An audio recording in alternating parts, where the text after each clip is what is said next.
وصلى الله وسلم وبارك على نبيه الأمين وعلى آله وصحبه ومن تبعهم بإحسان إلى يوم الدين. اللهم لا علم لنا إلا ما علمتنا إنك أنت العليم الحكيم. اللهم علمنا ما ينفعنا وانفعنا بما علمتنا وزدنا علما.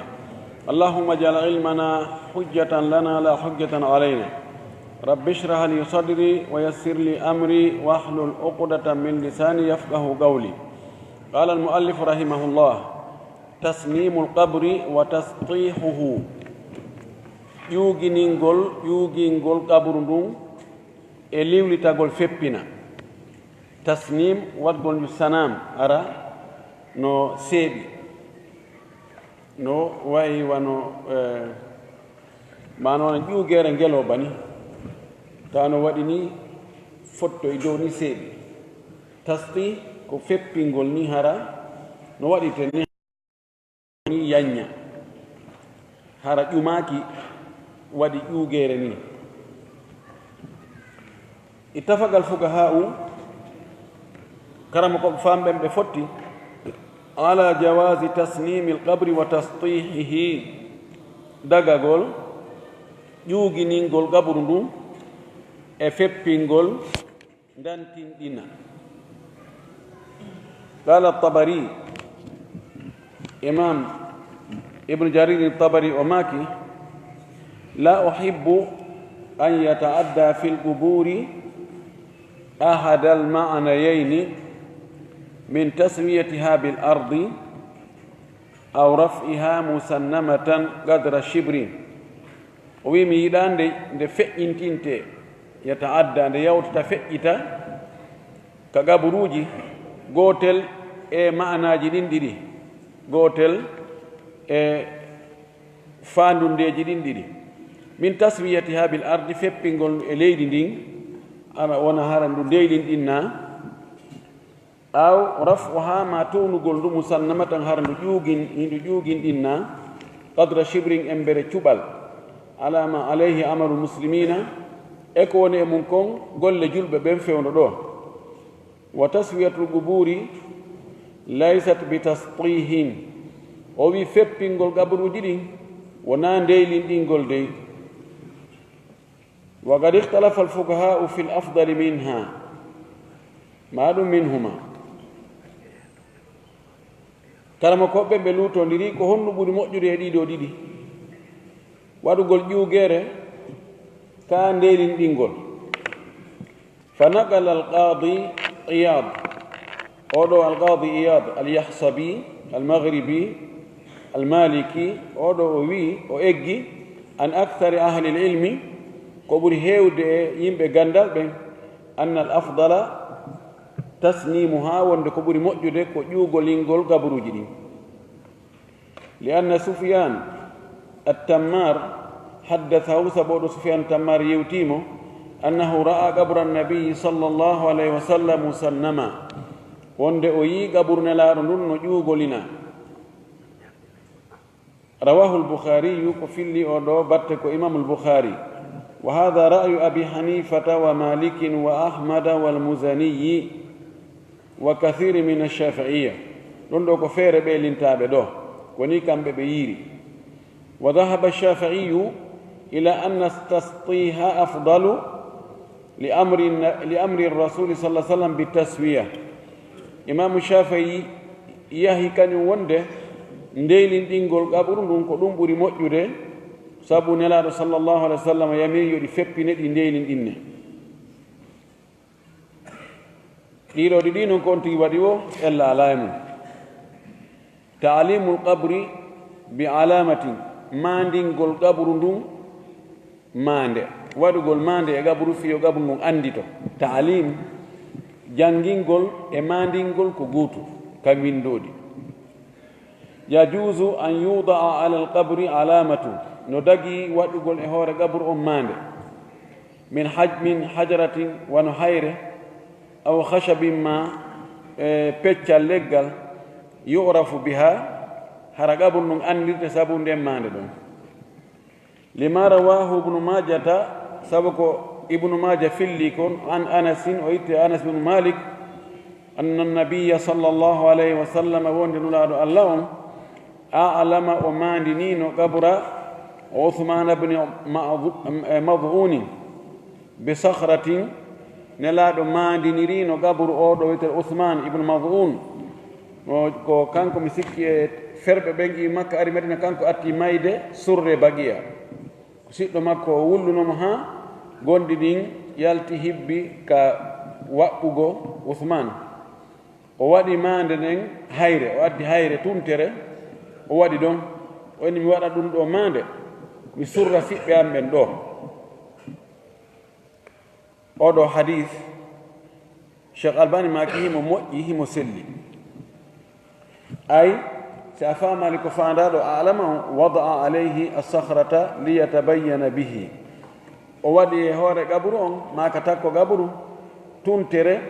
fi yo gaburu on ɓangir nden tuntere ɗon andora awa ko ka nde tuntere won ɗo ko kaari belna ɗo wa fi zawaid no ka zawaid ibnu maja misbahu zujaja fi zawaid ibnu maja mo busayri walli fi on o wi'i ɗon hada isnadun hasanun nde to goɗɗo hinde moƴƴi rawahu abu dauda min hadithi almuttalib ibne abi wada'a abu daud no filli oɗo hadith tigi kono kanko ko ittimo ko wiyeteɗo almuttalib ibnu abi wada'a wona anas bnu malik fillimo ka abu dauda wano woniri noon ko on ɗon fillimo ka ibnu maja wa fihi no ɗon ka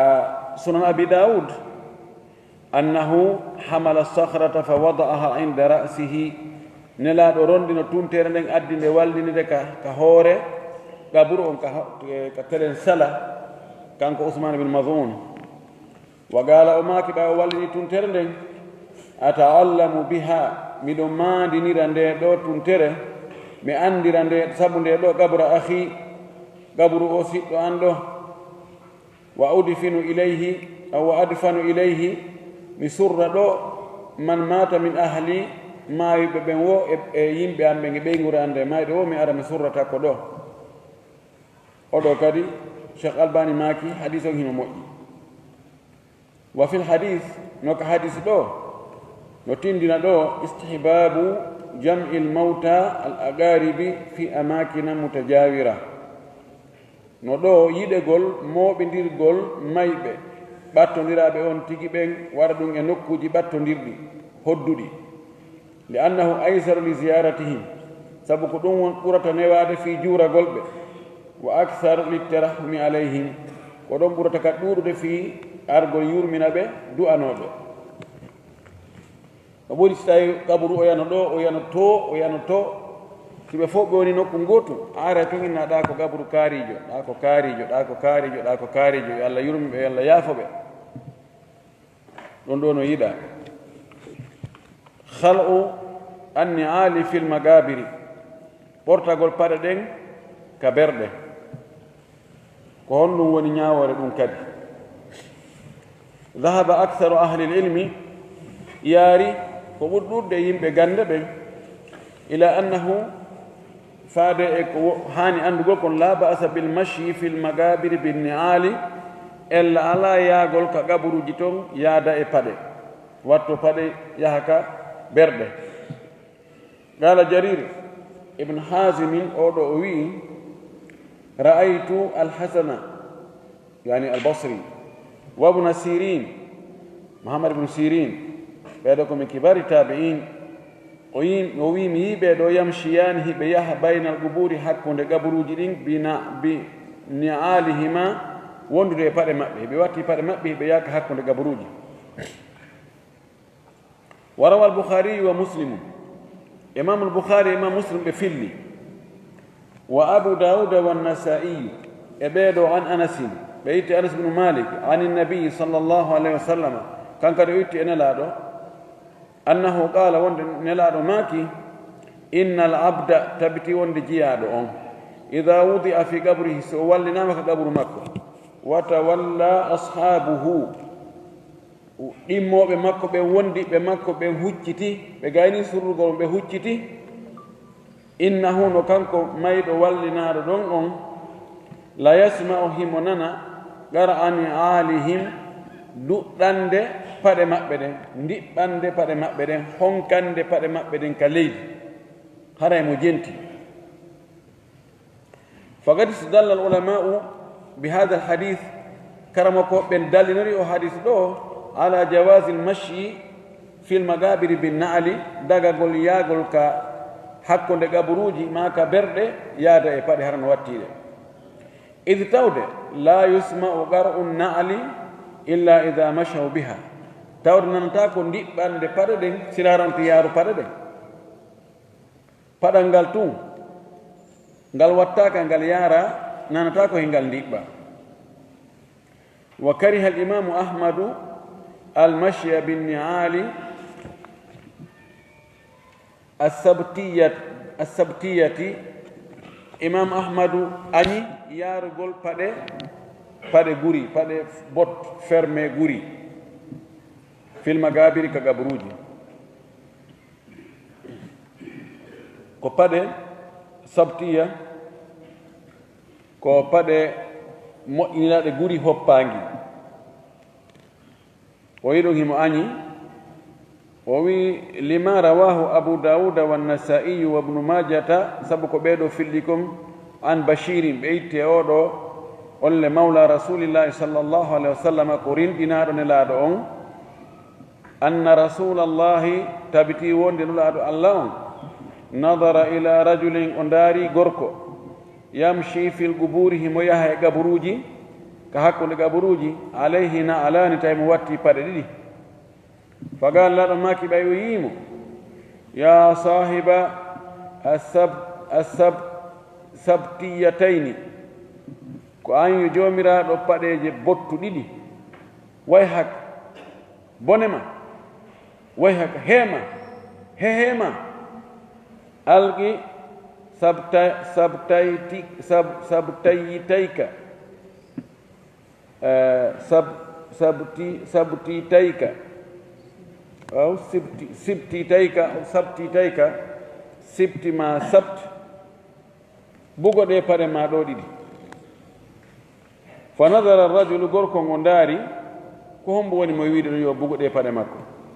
fa arafa rasulallahi sallllahu alih wa sallam o anditi nelaɗo noon tawi jaa ko nelaɗo haali mo ɗum ɗo fa hala'ahuma o ɓortiɗe fa rama bihima o bugiɗe cheikh albani maaki oɗo hadis himo moƴƴi qala alkhatabiyu imamu alkhatabi o maaki yushbihu no nandita no wa'ita an yakuna nde wonata innama kariha dhalika ko nelaɗo añiri ɗum ɗo lima fihi min alkhuyala'i sabu ko woni e ɗum kon e townitare e mawnintinare e khuyala ene puuka rewu yani ko hollitagol hollugol no ɓuri fof nde onno ko paɗe e paɗe labaɗe waɗa paɗe guri ɗumanniɗe o wi wa dhalika ɗum ɗo anna ni'ala sabti aw sibti min libasi ahli attaraffuhi wattana'umi sabuna woɗe paɗe ɗo ɓeteɗe a sibtu wo ɗum koye ɓornateri yimɓe min ahli taraffuhi yimɓe ne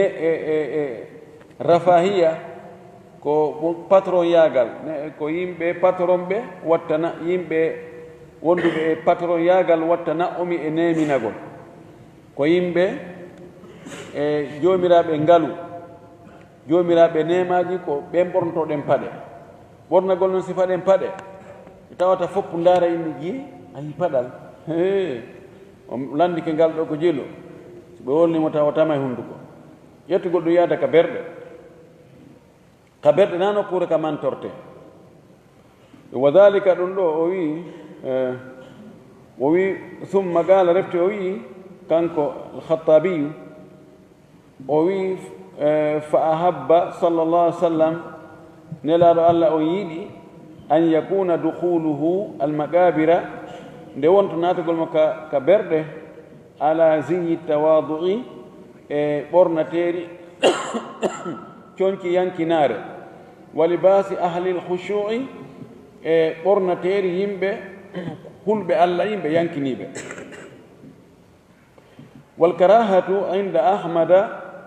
inda adami l'udhri, ngol añegol ɗo noon ka imam ahmad o anndi ko kanko ɓe inni hino añi, wo añegol ngol no ka makko ɗon ko si tawi wasama nganto, ko si tawi na nganto on tigi watturi pare ɗen o yaadi e majje ka berɗe. fa ida kana hunaka udhrun yamna'u almashi min alhalqi, si tawi no ɗon nganto haɗowo wonɗo e yaade on ɓortogol pare ɗen ka shawkati wano bulle ono bullal awin najasati ma soɓe intafatil karahatu haray añegol ngol riwitike, haray añegol ngol iwi, haray añaka hannde kadi madama ko sabu nganto o ɓornori pare ɗen o yaadi e muɗum ka berɗe. annahyu an satri lquburi, haɗegol e wirnugol gaburuji ɗi ma waɗangol ɗi rido. la yahillu satru ladrihati, a dagaki waɗangol gaburuji ɗin ridoji, lima fihi, sabu ko woni e mum woni e ɗum ɗon min al abathi e fijinaaru, wa sarfi lmali e naɓugol jawdi filtani fi gayri garadin shar'iyin, ko alda e fandare shariyankore, yani waɗangol gaburu on ridoji waɗa fo ha huttita ɗum ko naɓugol jawdi ka tawata fandare sharia ala e muɗum. wa tadlilul ammati e majjingol kadi yimɓe ni nananiɓe, dallala majjinaɓe ɓe ara joni ɓe inna hiye do gaburu ɗo sayi ndu waɗanama ɗi ridoji ɗo wano ɗi sattiri piri sama kala ala nder ɗo goɗɗum no ɗo, waɗa ha ɓe watta torade ɗon, ɓe watta barkinorde ɗon, ɓe watta rewde ɗon. rawa al-bukhariyu wa muslimun an aishata, imam al-bukhari imam muslim ɓe filli ɓe itti enen men aicha radiallahu anha, anna nabiya wonde nelaɗo allah sallllahu alayhi wa sallam haraja fi gazatin, nelaɗo yaltino ñande goo e hare. ɓaawo o yalti fa ahadat namatan, nene men aicha ƴetti coñcol o wi namat darbu min albusti lahu hamlu raqiq, ko noone e mbertateriji, ko noone ko weƴƴite tapiji weƴƴiteteɗi ma ko weƴƴitete no mari ciifoy sewkoy. o ƴetti ɗum ɗon ndi mbertate ɗon fa satarathu ala albaabi, o wirniri ɗum dambugal ngal, o waɗi ɗum rido ka dambugal. falamma qadima tuma nelaɗo sallah sallam artuno ra'a annamata aw namta, o yi noon ndi mbertateri waɗandi rido ka dambugal. fa jadabahu o pooɗi ɗum, o wippiti hatta hatakahu, ha o seeki, hatku ko bonnugol ittugol fe seekugol. summa gaala refte o maaki ɓaawo ɗum o wippiti ɗum ha ɗum ɓorike. inna allaha tabiti wonde allah lam yamurna o yamirali en an naksuwa alhijarata wa tina, nde holtinten kaaje e loope. o yamirali en holtengol kaaje e loope, ani waɗangol ɗum ridoji. ko ɗo karamakoɓe goo ƴetti wargo ridoji ka maadiji, harana suuɗugol finétre, na suuɗugol maadi mardi ella, maadi ndi no moƴƴini ha moƴƴi fusi ala toon ella ala toon, na ayi ɓe wona suuɗede waɗa tun fi tum ɓeydugol labingol. woɓɓe ƴetti wonde ɗum no aña, woɓɓe wi no dagi. ɓayɗo ko wi allah yamirali en, mana kono tinda wonde kadi o haaɗi. kono noon nelaɗo wipputugol ɗum itta, ɗum holli haray ko fanɗi o ka hino aña haysi harma. ko waɗi no e muɗum bonnugol jawdi e manti e hollori. tahrimul masajidi wassuruji alal magabir, harmugol mahugol juulirɗe e huɓɓugol lampuuji ka berɗe. جاءت الأحاديث الصحيحة الصريحة بتحريم بناء المساجد في المقابر واتخاذ السرج عليها. أري حديثاجي سلودي feeñuɗi ko tindinta wonde no harmi mahugol e hoore mahugol juulirɗe ka hoore gabruuji, mahugol juulirɗe ka berɗe, ko noon kadi waɗugol ka berɗe toon lampuuji huɓɓa toon jalbina ndaygina. no e ɗin ɗon hadisaji ara nun ɗum rawa al-Bukhari wa Muslimun an Abi Hurayra, ɓeeɗo mawɓe ɗiɗo hadisaji ɓe filli ɓe yetti Abu Hurayra anna nabiya sallallahu alaihi wa sallam qal, wonde nulaaɗo Allah on maaki qatala Allahu al-yahuda, Allah huɗi al-yahudu. o qatala ɗo ko heewi kon ko arata ka qur'ana ko huɗi. Allah huɗi al-yahudu fi honɗum ittakhadhu qubura anbiyaihim masajida, ɓe jogitike kaburuji annabaɓe maɓɓe ɓen juulirɗe. takhada ay ja'alu,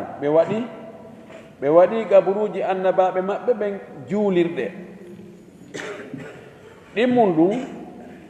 rawa ahmadu ashabu sunani illa ibna majata, imam ahmad e jomiraɓe sunnaji ɓen kono ibnu maja tawa ka e maɓɓe ɓe fillitike. wa hassanahu tirmidiyu, tirmidi wi on ɗon hadis himo moƴƴi. an ibni abbasin, ɓe itti abdullah ibnu abbas qala, ibnu abbas maaki la'ana rasulullahi sallallahu alayhi wa sallam, nulaaɗo allah on huɗi zairatil quburi, rewɓe juuroytoɓe gaburuji ɗin, juuroytoɓe berɗe ɗen genaale ɗen. walmuttakhidina alayha almasajida, e ɓen walmuttakhidina alayha almasajida, e ɓen jogitotoɓe ɗin gaburuji ɗon juulirɗe, yani waɗoɓe juulirɗe ka hoore gaburuji. wassuruja e jalbinoɓe toon waɗoɓe pitili, ɗum woni lampuuji no noone lampu on wayi wo.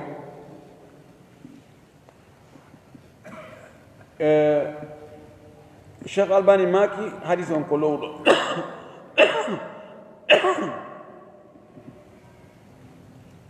o wi no selli so wona jumla aran on tun e jumla ɗimmo wa sahhat an gayrihi, wala o wi selli e woɓɓe goo ɓe wona ibnu abbas, jumla aran on e jumla ɗimmo ɗum woni la'ana rasulullah sallam zairat al-quburi wal muttakhidina alayha almasajida wassuruj almasajida. ɗum ɗo no woodi filliɓe harana e ibnu abbas ɓe filli ɗum ɗon, ɗin hadisaji ɗon hino selli. tati on wa fi sahihi muslimi, no e nde deftere ɗo an abdillahi al-bujali qala, o ma kanko abdullahi bujali sami'tu rasulallahi sallallahu alaihi wasallam qabla an yamuta bi 5, mi naniri nelaɗo aɗo o fatagol jemmaji joyi pet lombi hakkude mi nanirgol mo ɗum ɗon e o fatagol. wa huwa yaqul, himo inna sinama bi 5 haray ko jemmaji ɗin lima, sinama bi 5 haray ko ñalormaji ɗin lima. wa huwa yaqul, mi nani himo maaka inni min abra'u ila llahi, miɗo dandi ka allah an yakuna li minkum khalilun, nde wonantanmi giɗo weldi ɗo ƴettaɗo weldi immorde e moɗon. miɗo dandi ka allah nde mi ƴettata goto e moɗon weldi. fa inna allaha azza wa jalla qad ittakhadani khalilan, sabu allah tedduɗo mawɗo on o ƴettilan weldi, ƴettilan giɗo. alkhalil huwa alsadiqu alhamimu alwadud, ko giɗo haaka giggol hatti ɗon wiyete khalil. min alkhulla yani tawa giggol ngol naati ka nder ƴi'a ka nder teewu ka nder ƴiiƴam. mi dandike ka Allah nde mi ƴetta goɗɗo e moɗon weldi ɓay Allah ƴettilam weldi. kama ittakhada ibrahima khalilan wano o jogitorno noon ibrahima weldi. walaw kuntu muttakhidan khalilan si tawino hara ko mi ƴetta e noɗo weldi e moon lattakhadtu aba bakrin khalilan mi ƴettano aboubacry weldi ala ragmi an fi chia haysi welali chiyaɓe. wa inna man kana qablakum tabiti no wonno e ɓen attinoɓe on kanu ɓe wonino yattakhiduna qubura anbiyaihim wa salihihim masajida hiɓe jogitotono gaburuji annabaɓe maɓɓe e moƴƴuɓe maɓɓe ɓen juulirɗe. mana ɓe yimɓe maɓɓe moƴƴuɓe ɓen si maayi ɓe wara ɗon juulirde, ma annabaɓe maɓɓe si goɗɗo e maɓɓe maayi ɓe wara ɓe maha ɗon juulirde. ala hey fala tattakhidul qubura masajida wota on jogito gaburuji ɗin dey juulirde. inni anhaakum an dhalika min miɗo rentina on ɗum miɗo haɗa on ɗum de. nayi on wa fihi ay wa fi sahih muslim an abi hurayra radiyallahu anhu qala rasulullahi sallallahu alaihi wasallam la'ana allahu alyahuda wan nasara allah hudi alyahudu e annasara ittakhadhu qubura anbiyaihim masajida ɓe jogitike gaburuji annaba maɓɓe ɓen juulirɗe. allah huɗi ɓe sabu ɗum ɗo jowi on. wa rawa al-bukhari wa muslim an aisha ɓeeɗo ɗiɗo kadi fayimɓe filli ɓe ittiri men aisha radiyallahu anha anna umma habibata wa umma salamata ɓeeɗo sonnaɓe nelaar ɗiɗo yo allah weltano ɓe zakarata ɓe jantike kanisa tan fi kanisaru église iru ra'ataha bilhabashati ɓe yi'i ndun église iru e leydi habasha ndi fiha tasawiru no e nder ndun église iru portale yani photoji stati hoy ɓe jantani li rasulillahi sallallahu alaihi wasallam nulaaɗo Allah ɓe fillani ɗum nelaaɗo. mana ɓeeɗo ɓe yahi ko ɓe yahi leydi habasha ɓe naati ɗo noon église ɓe ndaari ɓe yi ko ŋalɗini ɓe ko ɓe wowa yiide e statiji no waɗa e nder église ɗum fof. ɓe arti ndaaru julɗo so yahi e nokkure no foti hara na ndaarugol ko nokkure ne foti kon tun hara o ndaariray kadi darɗe tasakuye o ɓeydol yimani ɓeɗo wona fi ko toon foti kon na étage ji e cuuɗi e piiji ko laba na ɗum mapini ɓe. enen hannde si goɗɗo yahi ɗo joni, si goɗɗo yahi joni New York arti ma o yahi ɗo Tokyo arti ma Paris ma eɗen leyɗe labaɗe ko fillagol étage ji ko yi toon hôtel ji otoje ponji tarawje ɗum ɗo e ɗum ɗo jardin ji piiji fotuɗi ko ɗum haray ko ɗum mapinimo ko ɗum o darata neɗɗo ko yiɗi wo fayda ko ɗum o watta haqqille makko e mum. kono ɓeɗo kamɓe na ɗum mapini ɓe ko ɓe ndaari ɗum ɗo ɓenni ayi ka ɓe rewata ɗon Allah ndaari ko woni ɗon ɓe arno ɓe filani laaɗo ɓe maki nelaɗo minen min yoyi goɗɗum ɓe naati église iru ko ɗum ɗo min yi to min yi ɗum ɗo e ɗum ɗo ɗiɗɗe portale ɗo faqala rasulullahi sallllahu alayhi wa sallam laɗo lango maki inna ulaika tabiti wonde ɓen ida kana fihim arrajulu salihu si tawi no wondi e maɓɓe hiɓe wondi e gorko moƴƴo famata o maayi banaw ala qabrihi masjidan ɓe maha ka gabru makko ɗon juulirde wa sawwaru fihi tilka suwara ɓe fotina noon ɗin photoji ɗon ɓe mbaadina ɗin mbaadiji ɗon ɓe waɗa ɗin estatiji ɗon ɗin nandollaji ɗon ulaika shiraru lhalqi inda allahi yawma alqiyamati ko ɓen woni ɓurɓe bonde e tagu ngun fof ka Allah ñande dalngal ngal daroyi ko ɓen no ɓuri jasude e tagu ngun fof ñande darngal ngal dari kala sahibul mughni ibnu Qudama o maaki kanko woni jon deftere wiyetede mughni nden ولا يجوز اتخاذ المساجد على القبور دغاكي جوغيتا غول جولير دي هوري غبروجي يعني وغول جولير دي هوري غبروجي دغاكي لقول النبي صلى الله عليه وسلم سماكو نلا دكو ماكي لعن الله دي زوارات القبور هيو بجورا غول غبروجي دين كاريوبه والمتخذات عليهن المساجد e jogitotoɓe hoore ɗi gaburuji ɗo juulirɗe wassuruj e lampuji e jalbendiji rawahu abu dauda wannasai wa lafduhu e lafdu nasai la'ana rasulullahi sallallahu alaihi wasallam ila badalan min la'ana allahu ɗi oɗa ko addi ko la'ana allahu anan ko la'ana rasulullahi sallallahu alaihi wasallam fo e muɗum hara jangala woni ko Allah huɗi on tigi woni ko nulaaɗo huɗi on tigi Allah dando en kuddi Allah e kuddi nelaɗo e kuddi mawɓe meɗen e kuddi moƴƴuɓen fof walaw ubiha si ɗum no dagina noon lam yal'ani nabiyu sallllahu alih wa sallam man fa'alahu nelaɗo huɗatano waɗɗo ɗum sino dagino waɗede wa li anna fihi tadyi'an lilmali fi gayri fa'idatin sabu no e ɗum ɗo mahugol ɗe juulirɗe e hoore gaburuji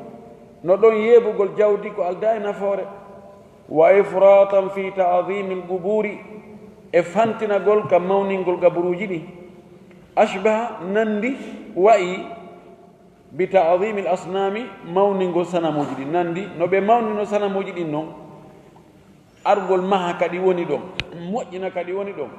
nanditi si tawi ka gaburuji kadi mahama ولا يجوز اتخاذ المساجد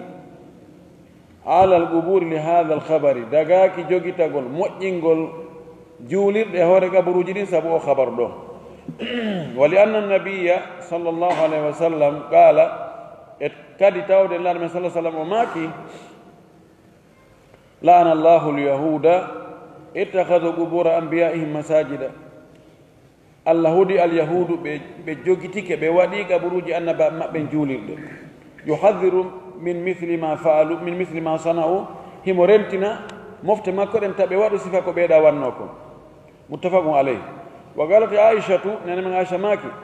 innama lam yubraz gaburu rasulillahi sallah sallam li an la yuttahada masjidan andu ko haadi gaburu laɗa no yaltine abrasane naɓe e kene wewere ko fi wotandu waɗe ɗon juulirde wota juulirde mahe ɗon wotandu mahe ko ɗum si ndu waɗaka nder chambre suuɗa toon wa li anna takhsis alquburi bisalati indaha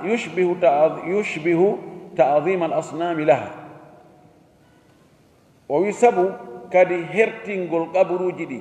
ka juule hara juulay ka gaburuji ɗin ɗon ɓayre si juulinde mahamata ko ɗon be juule ɗon haray nandi e mawningol sanamuji ɗin no ɓe e rewaynoɓe sanamuji no ɓe mawnirano sanamuji maɓɓe ɗin no ɓe ara ɗon ɓe waɗa dewal wa tagarrubu ilayha e ɓattorgol Allah e ɗin ɗon sanamuji wa gadi rawayna anna ibtida'a ibadati l asnami en fillinoke wonde fuɗɗagol rewgol sanamuji ɗin ko honɗum ɗum fuɗɗori ko ta'dhimul amwati ko mawningol mayɓe ɓen bittihadi suwarihim sabu waɗugol photoji maɓɓe ɗin jogito photoji maɓɓe ɗin lesa sifa sifa maɓɓe waɗa ɗum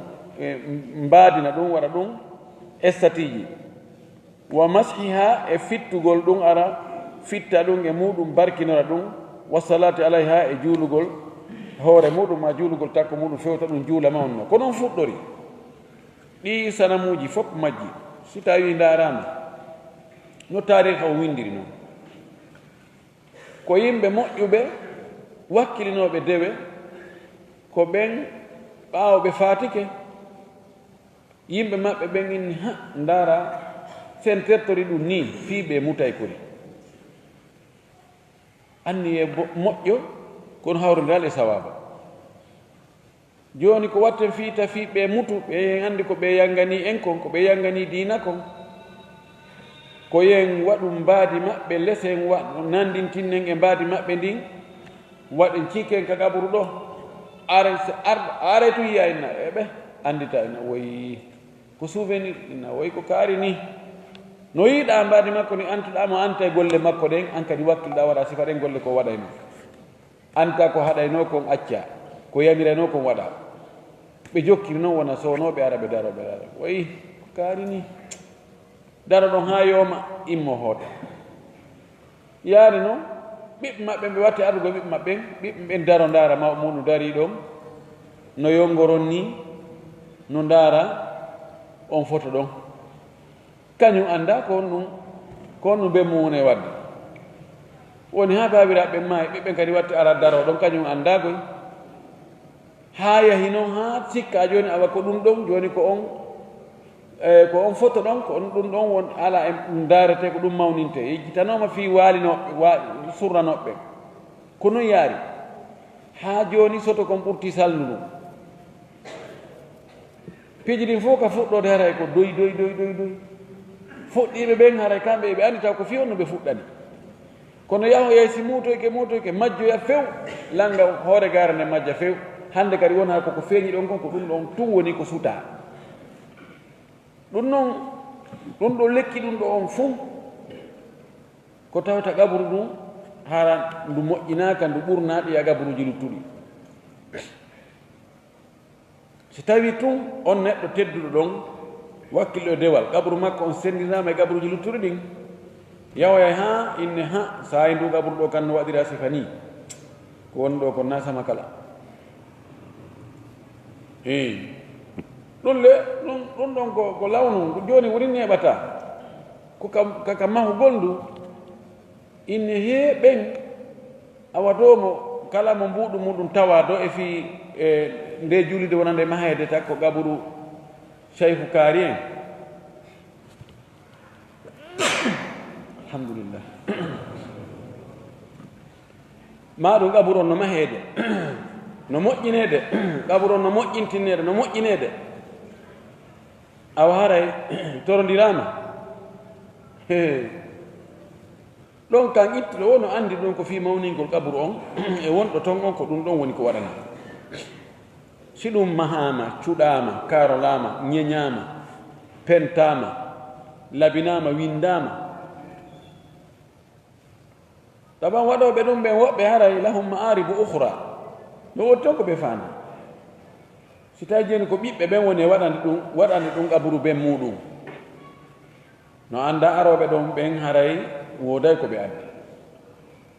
si tawi ɗon mawninama mawni haray kamɓe ɓe serti e tampere ka adna ga ko boutique molnaɗo wona e moƴƴinede ko magasin ko ngesa ko ɓe nge hecce e nokkeli goo kadi gaburuji woni si yahama hitande fof yahete har ɗum ɗon ko fi momodiral hunnugal ngal fi sinani e binani harna ko yimɓe molto tun yaha e haajuji muɗum awa juuro wonɓe toon ɓen awa juurora gaburuji ɗin naɓa piiji tummodiral goto yaltinayi milliard ji awa do fi kaari en manta ɗon wowla soro muɗum ma ko be muɗum awa ɓen ko ni hunde kaari ɗo ɓe ma kono mo waɗi hunde kaari ɗo haray awa ɗo haray kam haray ɓe ƴettanimo garanti fi ka aljanna miskin allahu akbar wakkilo ɗen ɗum ko dokkal allah addunotamo fijira yimɓe awamen wallahi ɓe wonɓe ɗaynude yimɓe accintinna ɓe allah jokkina ɓe mawɓe muɗum ma karmakoɓe muɗum ɓe ko janfotoɓe ɓe no ɓuri lamɓe leyɗe gooɗe mi andi wonɗe e janfade yimɓe muɗum wallahi ko ɗum ko majjingol yimɓe fi tun no hettira ɓe manipula ɓe waɗa ɓe ko ɓe faala kon hendo jawle maɓɓe ɗen ɗuma fof tawa hiɓe lappidade hiɓe yankini hiɓe welti ƴetta ko mari kon fopp jonna hara no welti aynede neɗɗo mo anda hay hunde o metta jam faade o metta ɗaynude kañum ko andi o ko iskine ɗe hayni mi heeni mi annda Allah mi annda nelaaɗo Allah min komi anndi ko karama ko am ko ɓeewi o ko ɗum subhanallah won yimɓe moƴƴuɓe atnoɓe nani ɓe wawno kamɓe koye ɓe nodde ɓe holle Allah ɓe inna wakkilo sa wakkilike a ɓura e lango e min wallahu mustaan kono tawa janginta yimɓe ɓe ñaawoje ɗum no haɗi ɗum dagi ɗum ala toon few ko ɓe janginte wo ko fii awa teddungal wongal e ndu suudu ɗon goɗɗo goo e leydi gooɗo yani scientifique jo e jannguɗo fii tarih moƴƴi ko historique jo oyni ene aɗo kaaren hari annduɓe ala par ce que a sikka e tarika ganndal fii l'islamu ko e kaari fuɗɗi mi ɓaawo toon no ɓen ko ɓen jannga ɓen na e juuɗe woɓɓe janngi he sukkita wa bukkita tawi ko yo deƴƴinen hey ɓen ko Allah okkini ɓen fayde janngade juuɗe goɗɗo wallahi na goon wowlataake ɓen sini histoire maɓɓe no wowlede no mantere wiyataake ɓe janngi e juuɗe kaari tawa noon ɓemɓe ɓe jannguno e juuɗe muɗum woɓɓe ɓiɓɓe ɓen no wuuri kono jooni ɓiɓɓe fof wontino kurkantoɓe ɓen koni ko nayo janngine haa annda karama ko jogo landano o inni ene ko honno hayta jannginoon ɓe taalibaɓe moɗon o inni he taalibaɓe so ƴoƴi o ɓortay ɓoggol ngol taalibaɓe so ƴoƴi tun o ɓortay ɓoggol ngol ko ya accu ɗum hara wanda hunde ko woni hara ko haa e ma naɓiramo ka fallaɗo janfa allahu mustaan awa enen ɗe juulirɗe wonɗe wonaɗe darnede e takko belayeji ɗi ma ɗi belayeji wonaɗe e addede ka yeeso berɗe ɗum ɗo ko ella de ko ella ɗe foti accugol ɗum goɗɗo somi ala ɗum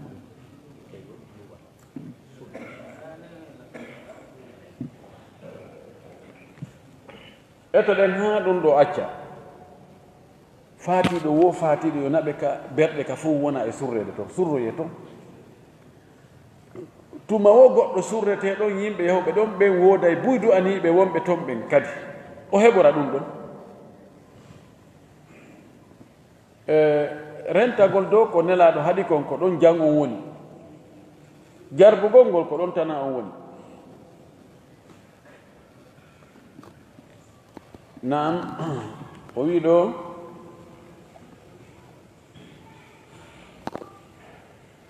aynanaham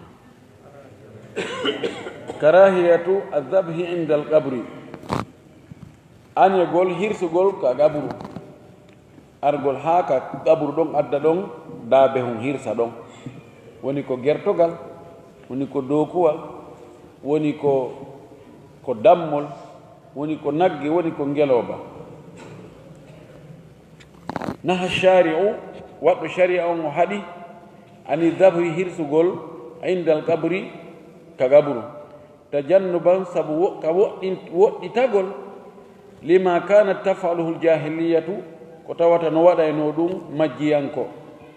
yimɓe majjiyankoɓe waɗayno ko firentagol ɗum ɗo ko ɗum waɗi waɗɗo sharia on haɗi yahugol hirsa ka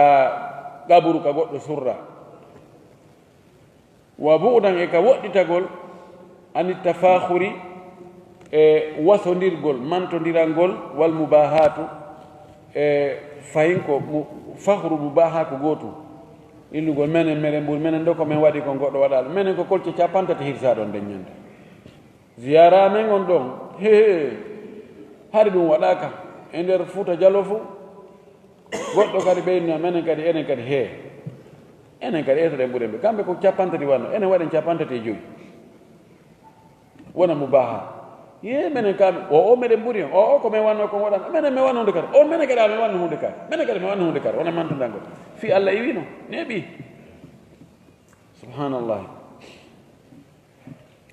فقد روى أبو داود عن أنس أبو داود في الليت أنس بن مالك قال أماكي قال رسول الله صلى الله عليه وسلم لا ألماكي لا أقرأ في الإسلام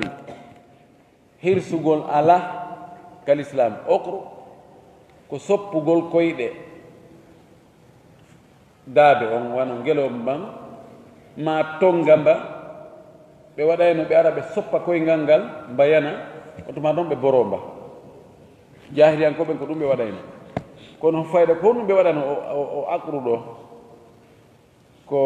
addugol daabe on ma ngeloba ma nagge ngen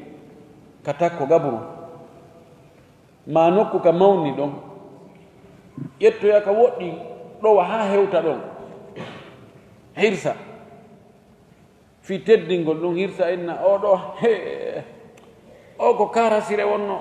o ko dokko wonno o hirsaneno daabeji mum ɗi yimɓe ɓe ñaama ha luttine joni min hirsa min acca ɗum ɗo kulle e colli ñaama konti makko joni o ñammini himo wuuri o ñammini himo maayi kadi a yaari o wi ɗum ɗo noon ala kal islamu koy l'islamu toñi ɗum ɗo few oɗo hadis cheikh albani maki himo sebbi qala abdourazak o maki kam musannaf makko kanu yaqiruna inda alqabri bagaratan aw shata hiɓe hirsayno ɓe tonga ɓe hirsa ka gabru nagge ma dammol قال خطابي وماكي كان أهل الجاهلية يمبي مجيانكو من بونينو يعقرون الإبل على قبر الرجل الجوادي هبه هيرساينو جلو دين كقبر غوركو دوكو الجواد دوكو يقولون هبه إنا نجازيه على فعله من يبقى مقول مكو دين لأنه كان يعقرها في حياته سبكاركم هيرساينو ديدو دابيجي كانغور نمكو ويطعمها الأضياف ونيمنا دي دابيجي دوكو هيرسيكم هوب بك فنحن نعقرها عند قبره من كدي من هيرساي ديدو دابيجي كقبر مكو دو لتأكلها السباء والطير في ينيامو تيو ديدو دابيجي دي من هيرسي كقبر مكو دو كل نيام فيجي كانيونغي تشولي فيكون وانا مطعما يمن دو كدي بعد مماته باو ميد مكو دين كما كان مطعما وانا ونن يمنو في حياتك غندم مكو قال الشاعر يمو اويه مصفانو بيدو صفو في بيدو أغرت على قبر النجاشي ناقتي بأبيض عضب أخلصته سياقلة عفوا على قبر من لو أنني مت قبله لهانت عليه عند قبري رواحل وأغرت على قبر النجاشي ناقتي مهرسي مبوريكي متاجي كويدة كقبر أودون نجاشي ينكوجو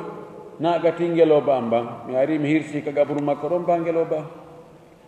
مي سوبيري ماما مهرسي رمبا بأبيض كاف دانها ما يعني كاف دانها عضب بأبيض الأفعال أنه جبتها ود صرف عضب ويلك جم عضب وما ضر نصل السيف إخلاق غمضه إذا كان عضبا حيث وجهته فرا وهو كافة في هولغو مكة أنه هئد اللرتاك يعني اللرتا مبلد كافة hiɗɗugol holgo makka on si tawi hika weli ka soppirɗa o taƴay ida kana adban haythu wajjahtahu fara si tawi hika weli ka naɓirɗa o ka taccay fi holgo ngon hino no hiɗɗi ɗum lorrata ko misal fi neɗɗo hay si tawi awa ko coñci kiɗɗi o waɗi kono si tawi mo kelɗi so wowli innete hi aɓen noon andarɗe linceɗe ɓe watti ma tawa ko jon goɗɗum anndaɗo ko milliardaire jo ta no waɗi jogii oto hunɗuma ni ɗum ma e coñci tawa ɗo on tigi feeñano embere makko ni tandaro ɗum ɗo o wi ɗo mi soppiri ngelo bamman ka gabru makko bi abyada admin daneha welka ahlasathu laɓɓini ka sayaqila laggiɓe ɓen saqil koko ɓowri yani ono kaafa ma laɓi koye jankoye ɓowru koye ɗum no wiye kadi laggagol hara no jalbi no ɓowri yani ɓe laggotoɓe ɓe wiye sayaqila o wi ala qabri man law annani mittu qablahu mi waɗi ɗum ɗo ka qabru on mo tawata si tawi ko min maayino attimo la hanata alayhi inda qabri rawahilu haren no newanimo no foygitanimo o addugol ka qabru andon o hirsa geloɗi makko ɗi rawahilu ko hirdirɗi yani ko waɗɗeteɗi ko geloɗi o wi oɗo momi hirsi mba ngelo ba an ka qabru mum ɗo hara ko min maayino atti o tawayno geloɗi ko mari ko fopp noon hoyanimo no sattanamo o adgol o hirsa ɗum ka qabru an ɗo ani ko o faami shahidon ka baytu ɗo ko wonde ɓe hirsayno daabeji ka qabruji ɓe yiɗi ɓe teddini ko ɗum woni shahidon ɗo o wi wa minhum man kana yadhabu fi dhalika ila annahu ida ugirat rahilatuhu inda qabrihi hushira fil qiyamati rakiba no woodi e maɓɓe kamɓe majjiyankoɓe ɓe no fiɓi wonde si tawi a addi ka qabru on tigi a hirsi ɗon e ngelo mbamma daabe on ñande dargal a immoyto haraɗa mari ko yawaɗɗi wona seppowo wa man lam yuqar anhu hushira rajilan yani mo tawata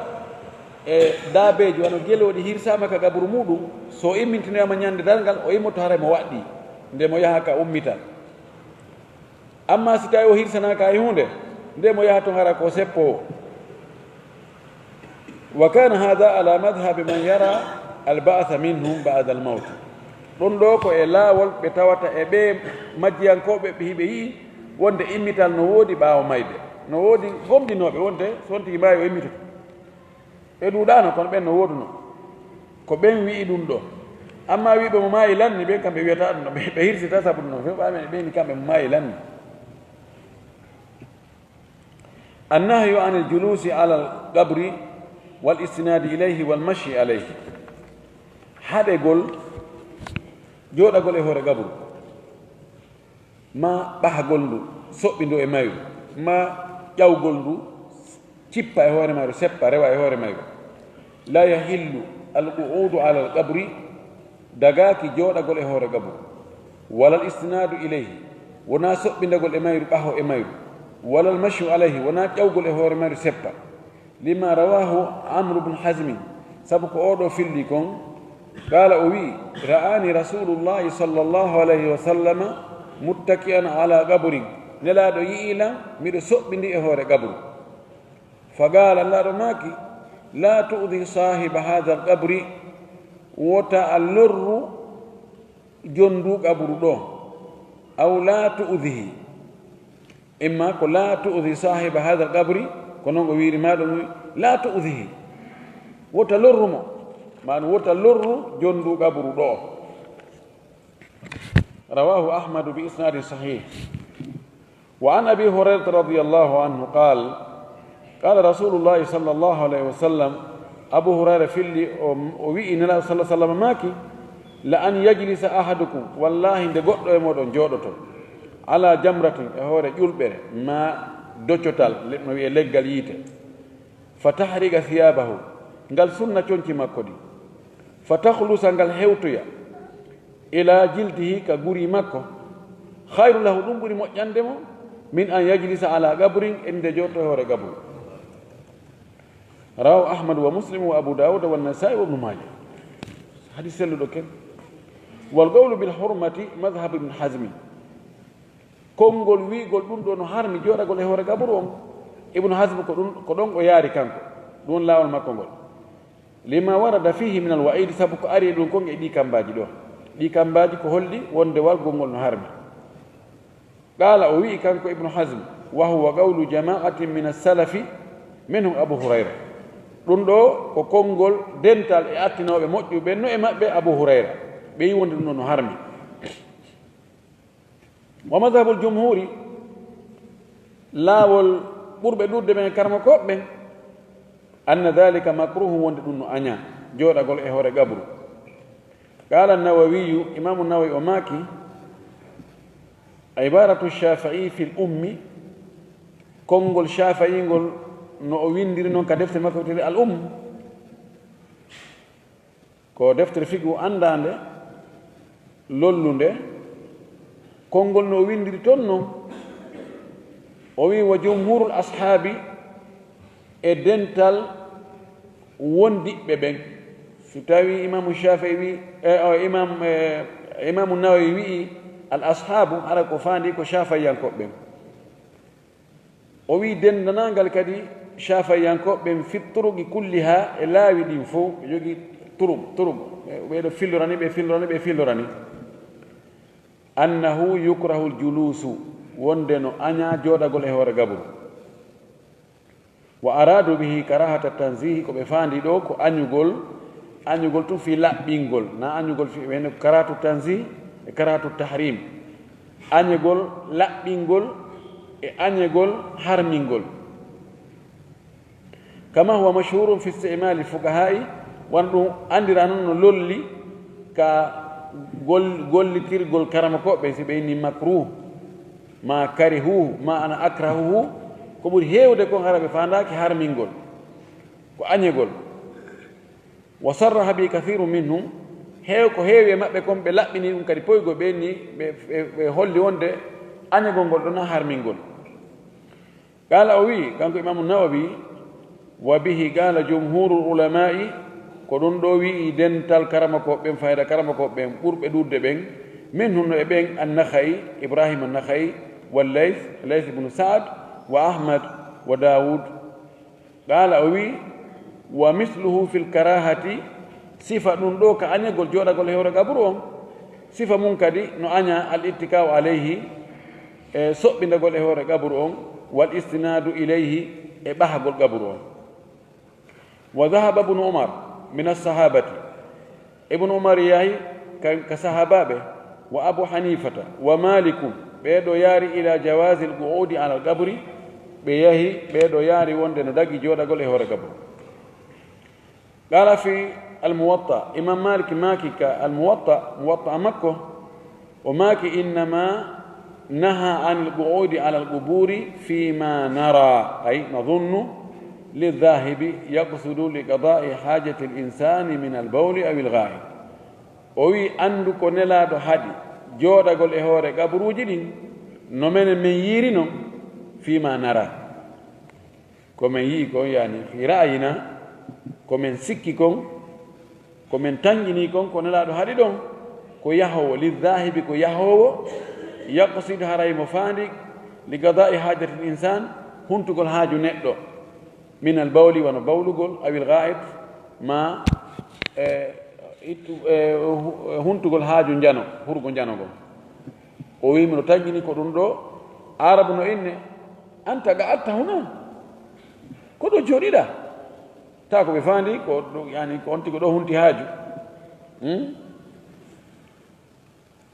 ko noon iɓe ɓarindira noon enen yiwi kaari yahi ɓaawa hoggo ma o hunti ɗo duhol ma o ƴetti satalde ɗin noon fof ko ma'anaji ko watte ko kamɓe kadi ɓeyne ɗon ɓe wiya ɗum alqu'ud da adda huna jalasa ko ɗo jooɗi ta ko ɓe faandi ko ɗum da kono o ma'ana ɗo no woɗɗiti wa dhakara fi dhalika hadithan da'ifan imam malik addi hadis lo'uɗo fi ko hollata wonde aray ko faanda ɗon jooɗagol faandagol ɗon ngol ko hadis wonde ko huntugol haaji muɗum وضعف أحمد هذا التأويل إمام أحمد أولئني غوفيرو إمام مالك دو ويقول كفاندا كهذا كون جودا غونغول دون كو هنتو غول هاجو وي غوفيرو دو غودو سلا وقال إمام أحمد ماكي ليس هذا بشيء غوفيرو دو ناوندو وقال النووي إمام النووي ماكي هذا تأويل ضعيف أو باطل o wengo firo ngo imam malik firi ɗo ko firo lo'o ngo ma ko merewo wa abtalahu kadhalika ibnu hasme min iddati wujuhi ibnu hasme kadi no bonniti o firo ngo imam malik firi ɗo o bonnitiri ngo geese buyi holli wonde naamo ɗum ɗo imam malik kono wona o reenaɗo mo faljata so faljiɗo ɗum tindina wonde haray konnguri makko ɗi fof ko hayketeɗi de kono kanko tigi o maaki kullu minna yuhadu min qawli wa yuraddu illa sahiba hada al qabri ma minna illa raddum wa mardud illa sahiba hada al qabri ala e amen menen karama ko ɓen sina ko ruttuɗo o ruttuɗo ruttaɗo wonde o rutta e woɓɓe goo kadi ruttamo tawa konngol makko kan kadi ko hayketengo igan ɗum ɗo la yahuddu min qadrihi ɗum ɗo ɗuyrita martaba makko on few kono noon ɗo o tawtaka ɗo dey wa hada alkhilafu fi gayri ljulusi li qadai lhajati ngal yeddudal wiyangal ɗo wonde ibnu hasme e woɓɓe goo yaari wonde no harmi jumhur en yaari wonde no aña e ibnu omar e abou hanifa e malik yaari wonde no dagi ɗum ɗo ko jooɗagol tun hara naafi huntugol haaju dey fa amma ida kana aljulusu laha ay li qada il hajati amma so tawi konti jooɗi ka hoore gabru ko fi huntugol haaju mum ko soofugol ɗon ma waɗgol ɗon kabine fa qad ittafagal fugaha'u ala hurmatihi gonɗi fotti karamokoɓe famɓe ɓen fof harmugol ɗum ɗon de kama ittafagu ala jawasi lmashi ala alquburi ida kana hunaka daruratun tad'u ilayhi wano woniri noon kadi ɓe fottani dagagol yahugol ka hoore gaburuji ɗin si tawi ko luru feere ala tawa luru on noddi ɗum ɗon kama ida lam yasil ila gabri mayitihi illa bidalik wasi tawi woni joni on ti wata hewtude gabru siɗɗo makko on mo woni juurade on ma mo woni surroyde on so rewtali hoore gaburuji ɗin ala no o hewtira toon beele o hewta toon joni woni feere ala ɗo haray no dagi kawon tigi ƴaaɓo gaburuji ɗin ɗum ɗo karama ko ɓen no fottani e hoore yo on tigi o woɗɗito beru wo ko o mari feere beru wo ko o mari feere o ete o taara o gaburuji o rewa hakkunde majji si woni o tawoyi ɗo ala feere ala so be hino ala ɗo ko be o cippa o gabru ɗuma hoore o ɗo ɗon o waɗira ɓay feere ala so tawi feere ala haɗa ko feccere nan ƴettete wi si ala no waɗe jaɓete ha heɓe no waɗe adaruratu tubihul mahdurat eyi so feere ala haray ko harmno kon dagike en toriki allah subahana wa taala nde ɗe wonta ka gaburuji o tawara o yaafike en o yarlike en o windi en koye naatoɓe aljanna e musidɓe meɗen julɓe maayinoɓe tawi no seedi reweteɗo asona allah o seedanilaɗo sallah sallam anilama kongal ɓe maayi hoore ɗum ɗon yo allah o yaafi allah yarloɓe alnaɗoɓe aljanna allah hawtanima fof ko aljanna ɓurɗo towde wa akhiru dawana an alhamdulillahi rabbil alamina wa sallllahu wa sallama wa baraka ala nabiyihi l amin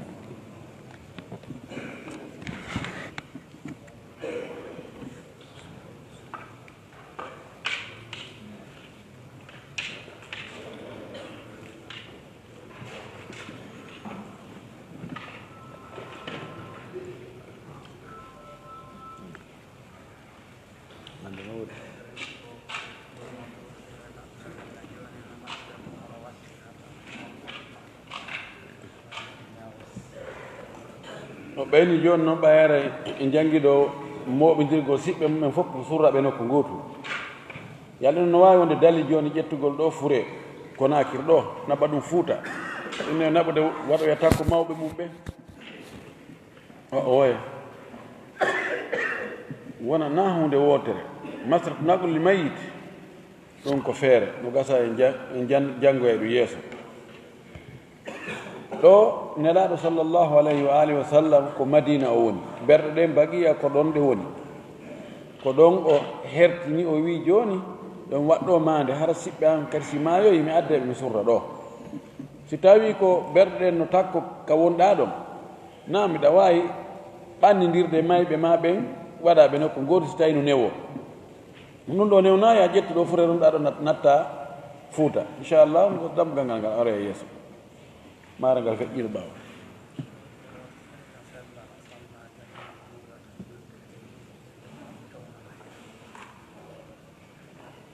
woɓɓe landi ɗo so tawi sonnajo no daganimo si tawi mo julde nde jande mum feññinte ka toon tahi to makko o feññina jande nden o way sonna ɓen kamɓe ko yoɓe sowndito haysi ko julde feññinte nde jande muɗum kamɓe ko yoɓe suuɗu eggaka nanaka sahabiyat sonnaɓe nelaɗo e geɗalɓe makko e sonnaɓe sahabaɓe eggaka e maɓɓe wonde hiɓe townano hito maɓɓe siɓe juulude si tawi noon on tigi no julnude woɓɓe sonnajo no julnude sonnaɓe goo ella ala ka o naninaɓe kamɓe sella ka sonnajo o almo sonnaɓe ummu waraga radiallahu anha ko o almamino nelaɗo toɗɗinomo yo almo yimɓe quartier makko wonɓe takkoɗon ɓen o hollimo ko honto ɓe juulata ka galle makko ɗon hay waranimo sallijo ko noddinanamo no dagi wonde sonnaɓe lah sah sallam ɓe juulidirayno kono noon wo janngugol towna sonnajo on hara kanko towni e juulude ɗum ɗon mi aali batte selluɗo e muɗum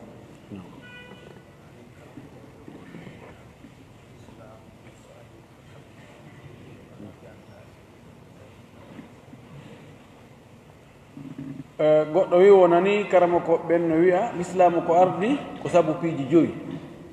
o jantide ka o jantani o jantaki ɗi no gasa ko faandi ko addaruratul hams ɗi gasta koye ɓaawa mum ɗin joyi l'islamu ko ari ko hiwgol ɗin l'islamu no ari hiwgol piiji joyi sabu gurdan neɗɗanke newata ko heɓa ɓuttu e teddungal e jang si ɗin ɗon hiwaka sabon taw ko addine diina kan finde nden l'islam no yamiri yo finde neɗɗo nden yo nde sellu e nde laaɓa dewal makko ngal tabita idan diina kan ari hiwgol taw hiwgol e finde neɗɗo on ɓay neɗɗo be fiɓa goɗɗum be woda ko hooli woda ko huti ɗon goo ɗimmum ɗum annafs wonki kin l'islam no ari no fi yo wonki yo hiwe ara wonki kin ki yeɓaka ki bonnaka ni tun ki wariraka ni tun e hoore tooñe laaɗo maki la zawalu dunia wa ma fiha ahwanu inda allahi min qatli nafsin muminatin bi gayri haqqin adna on fof bonugol e ko woni e mum e nemaji e moƴƴereji e ko waɗa ga fo cuuɗi e tarawje e usine ji e ɗuma ɗum ɗon fof muncagol bona few sindana ɗum ɗon sinda ɗum ɗon ka allah edi ittugol wonki julɗo gooto tammum ɗum al aqlu l'islam on ari fi hiwgol haqqille neɗɗo li anna al aqla huwa manatu taklif sabu haqqille neɗɗo ɗen ko ɗon watta ha o wi'e waɗu accu ko ɗon yowoto ko ɗum waɗi neɗɗo on neɗɗo ko ɗum sendi neɗɗo on e wongol kulli sabu neɗɗo on so tawi haqqille ala haray tana makko no ɓuri tana kulli haray no waya otowal sarsungal ha heewi ara camion wal molanangal ngol ara ha e fuɗɗo cippagol fello fere ngon taƴa tawa noon ko bonnete no heewi yeeso to ko noon hara neɗɗo on wayi si tawi haqqille ara ara e feren taƴi ɗum l'islam on harmini kala ko bonnata hakkille beere dorogo hay cigarette ɓay nooneji gon toon ɗi bonnay haqqille kala ko bonnata haqqille neɗɗo kon l'islam on harmini ɗum nayi on al irdu teddungal neɗɗo ngal lasini neɗɗo on l'islam ari hiwi geyngol neɗɗo on fii yo annde